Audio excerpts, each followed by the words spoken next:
I-serve lang po namin yung warrant. Okay. Ikaw po ba si Norman Maglusin po? Alias Francis Leo Marcos? Hindi.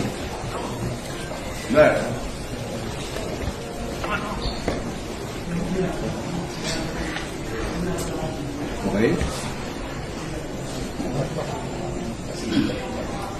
Parang saan yan? Bago pa po yun, ayanin pong basahan ko po kayo ng Kita mo, sir? Kita mo? operatiba ng CIBC.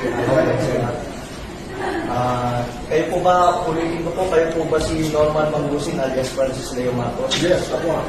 Kayo ay aming ina-arresto sa bisa ng warrant of arrest na issue ng RTC Branch 294 Parañaque City for violation of unjust fixation under Article 287 of Revised Penal Code as amended in relation to Section 6 of RA 10175. Kayo ay may karapatang manahimik, sir.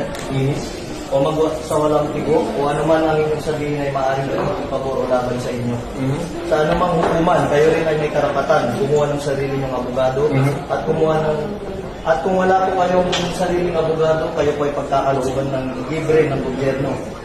Kayo rin po ay may karapatan kumuha ng sarili ng doktor na magsusuri ng inyo. Sir, pwede paano po yan at maano nyo yung karapatan?